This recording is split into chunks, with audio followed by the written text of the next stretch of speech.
Bom dia, meus queridos alunos do quinto ano. Como vocês estão? Tudo bem, meus amores? No nosso vídeo de hoje de história, a gente vai falar sobre a independência do Brasil. Vou colocar aqui. Independência do Brasil. Certo? Só que antes de iniciar a nossa aula, eu vou fazer a chamada e eu peço que vocês continuem colocando aqui nos comentários da plataforma que estão presentes, assistindo aos vídeos, fazendo as atividades, porque isso me ajuda muito a acompanhar vocês aqui pela plataforma, tá bom? Então eu vou fazer a chamada. Alan Vitor Lima Calado, Bruno Guilherme Cruz Batista, Carolina da Silva Lira, Gabriel Roberto da Silva, Jonathan Gabriel da Silva Cavalcante, José Rivaldo Cavalcante Pérez Neto, Larissa Cavalcante da Silva, Nicolas Natan Tavares Lopes, Wendel Micael de Sena Trajano, Pedro Henrique Dantas de Lima, Suelen Rebeca Camila do Nascimento Rego, o Anderson Diego e Naila Vitória. Certo? Então, meus amores, eu gostaria que vocês pegassem um livro de história e abrissem na página 62, tá? E aí eu queria falar alguns pontos para vocês sobre a independência. Por quê? Vamos primeiro analisar o contexto que o Brasil se encontrou. Quando Dom Pedro I institui a independência no Brasil, o Brasil já tem passado por uma série de movimentos que a gente já estudou e que vocês bem conhecem, que são os movimentos nativistas, que queriam que o Brasil se tornasse independente de Portugal. Então, o Brasil já vinha sofrendo com constantes revoltas para que o Brasil não fosse mais colônia de Portugal. A coroa portuguesa, o governo português aqui no Brasil, já vinha sofrendo com constantes revoltas a favor disso.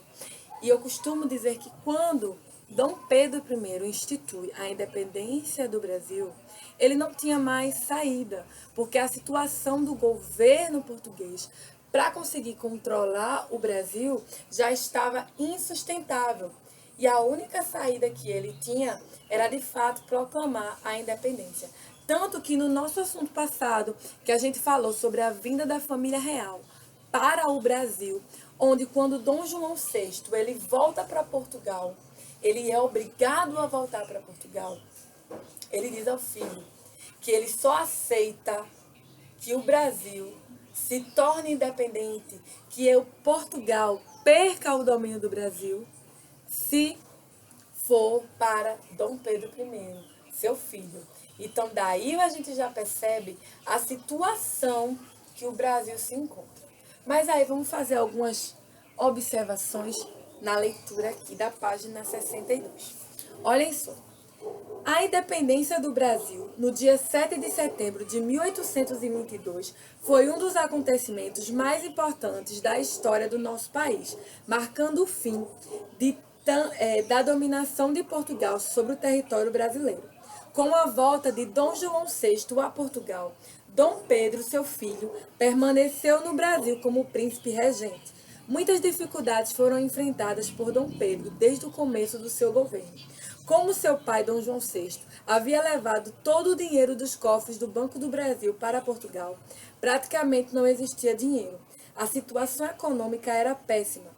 Além disso, o comércio passava por uma grande crise. Outro aspecto que dificultou seu governo foi o fato de a administração ter ficado com poucos funcionários. Diante dessas dificuldades, Dom Pedro adotou medidas com vistas a melhorar a situação. Fez grande economia, procurou reduzir as despesas e adotou o sistema de orçamentos pela primeira vez em nosso país. Vejam, como eu disse no início, Dom João VI, ele sai do Brasil. Ele volta para Portugal. E quando ele volta com o dinheiro, todo o dinheiro que tinha aqui nos cofres brasileiros, ele leva embora, leva com ele. E a corte portuguesa estava acostumada a ter uma vida com muito luxo, uma vida muito luxuosa, com muita riqueza, com muita pompa. E isso demanda muito dinheiro. Então, quando o rei vai embora, que leva todo o dinheiro, deixa o filho dele aqui, Dom Pedro, na Rua da Amargura, se assim a gente pode falar, sem dinheiro para lidar com a economia do Brasil que estava enfraquecida, porque durante muito tempo, durante todo o período que Dom João VI estava aqui, o Brasil estava comprando mercadorias da Inglaterra devido ao acordo da abertura dos portos às Nações Amigas que Portugal assinou com a Inglaterra. Como eu disse a vocês, o Brasil, Portugal no caso, né, estava comprando, deixando aqui no Brasil, na colônia, né, no Brasil que era colônia portuguesa, coisas da Inglaterra que a gente não ia usar, como trenós para andar na neve. Vou dar aqui só um exemplo, né? Então, a economia do Brasil se encontrava em uma situação difícil. Vamos dizer assim, a economia está quebrada. E pela primeira vez, durante todo esse período, Dom Pedro I, como regente, começa a adotar um sistema de orçamento. O que vai gastar? Como vai gastar? Vamos reduzir despesas. Não vamos mais fazer festas luxuosas. Não vamos mais comprar tantas coisas. Vamos melhorar essa economia reduzindo gastos. Uma das medidas que ele tomou, que a gente sabe que não foi suficiente para melhorar a situação do Brasil naquele período. As juntas administrativas do Pará, do Maranhão e da Bahia não reconheciam a autoridade de Dom Pedro e por isso não acatavam seus decretos. Além das dificuldades com essas províncias, havia os conflitos de interesse entre os partidos políticos. O Partido Português queria que o Brasil voltasse à categoria de colônia, sob o domínio da metrópole, e o Partido Monárquico queria que o Brasil ficasse independente de Portugal, tendo como imperador Dom Pedro. E o Partido Republicano queria que o Brasil definitivamente ficasse livre de Portugal. Então a gente tem o Partido Português, o Partido Monárquico,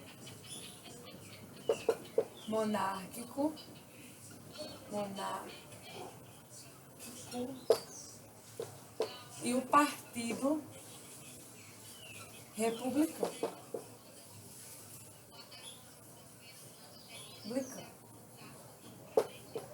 Esse partido aqui, o Partido Português, queria que o Brasil voltasse a ser colônia de novo de Portugal. Queria que o Brasil voltasse novamente a ser dominado pela metrópole que era Portugal. Ele queria que tudo voltasse a ser como era antes. Já esse aqui queria que o Brasil se tornasse livre de Portugal, mas que Dom Pedro ficasse aqui como o imperador.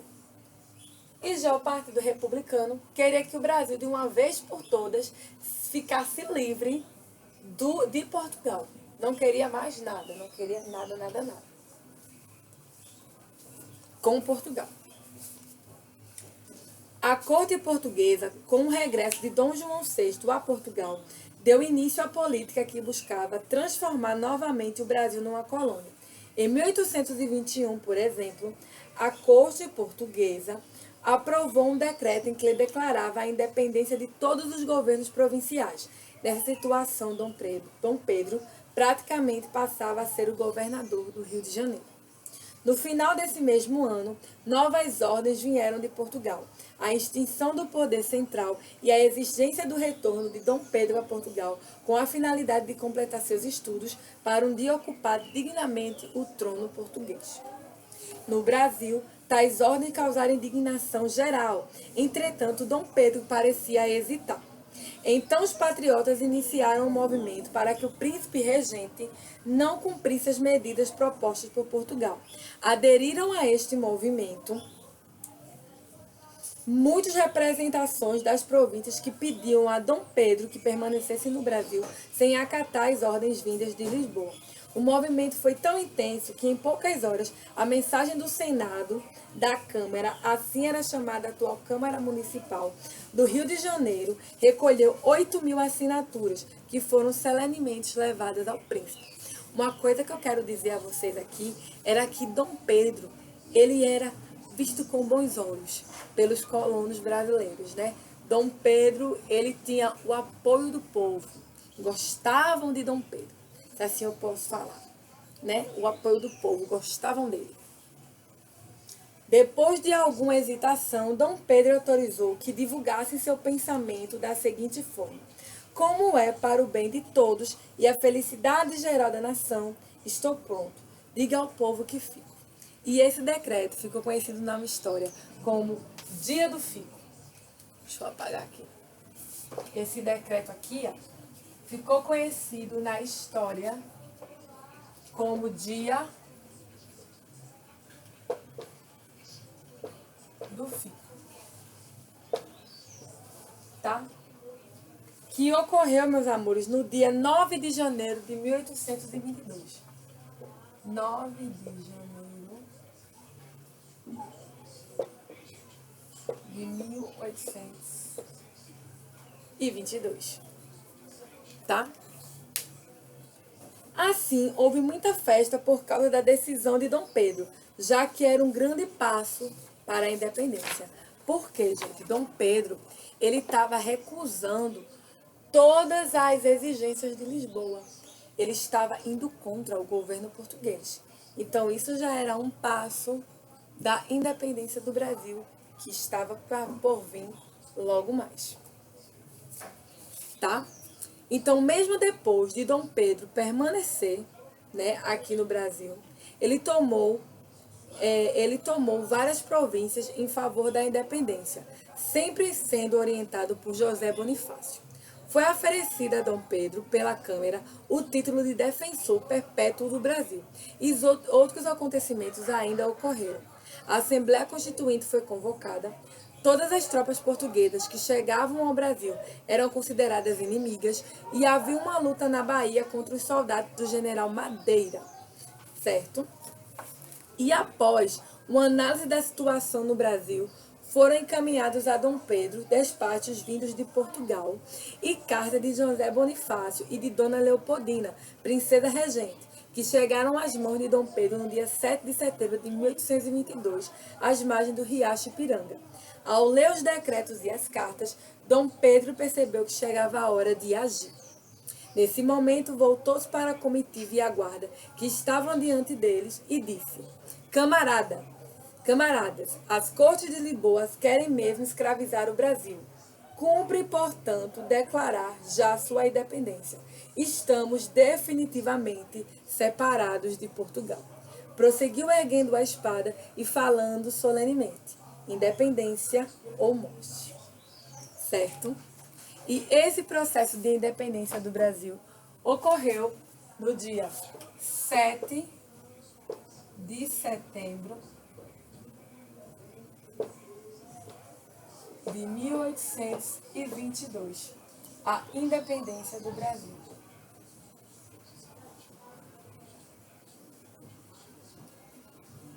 A independência do Brasil. Então vejam, gente, não tinha mais para onde Dom Pedro correr, sabe, meus amores? Por que eu digo isso? Porque o Brasil já vinha passando por várias revoltas, já tinham estourado vários movimentos nativistas que queriam realmente isso, que o Brasil se tornasse livre de Portugal, independente de Portugal. Então Dom Pedro não tinha mais o que fazer. Tinha muitas pressões externas vindo de Lisboa, que queriam coisas que iam contra tudo que estava acontecendo dentro do Brasil. E a única alternativa plausível era, de fato, proclamar no dia 7 de setembro de 1822 a independência do Brasil. Certo? E aí, na página 64, a gente tem algumas imagens que falam justamente sobre esse período aqui, né? E aí eu vou ler algumas, não todas. E depois vocês podem fazer essa mesma leitura, tá? Ao chegar a São Paulo, o povo foi receber o príncipe com muita euforia e dando vivas à independência. À noite, o hino da independência, cuja composição é do próprio Dom Pedro, foi cantado e houve um espetáculo de gala. Após 3 dias, Dom Pedro partiu para o Rio de Janeiro e ao longo de toda a viagem foi saudado pelo povo. Então foi aclamado imperador do Brasil no dia 12 de outubro de 1822. Mesmo depois de ser coroado e sagrado imperador do Brasil, Dom Pedro ainda enfrentou resistência em algumas províncias que eram fiéis ao governo de Lisboa. As primeiras medidas que Dom Pedro precisava tomar eram aquelas que buscavam pacificar a situação entre as províncias. Nessa luta para pacificar as províncias, a mais demorada delas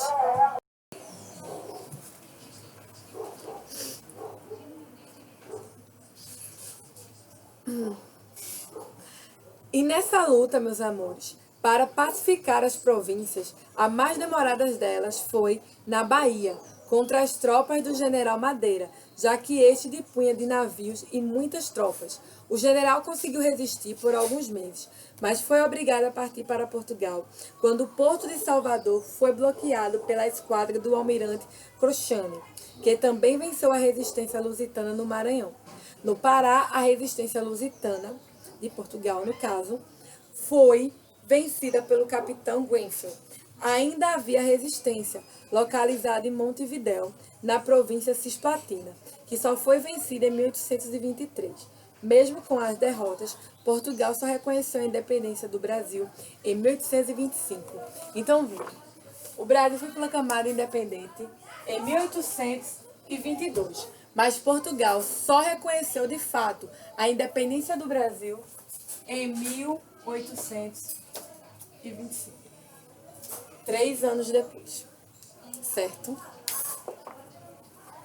Com a proclamação da independência, o Brasil deixou de pertencer a Portugal, podendo criar as próprias leis, não estando mais dependente dos interesses do governo português.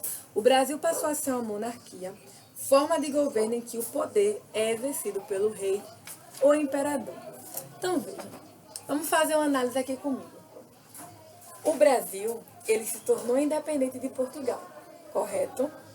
Independente de Portugal. Só que aqui ainda se tinha a figura do príncipe regente, Dom Pedro, que depois vem se tornar imperador. Então o Brasil agora, ele não vai estar sendo governado pelo rei de Portugal, que está lá em Portugal. Ele vai ser governado por Dom Pedro I, que foi coroado e consagrado imperador do Brasil.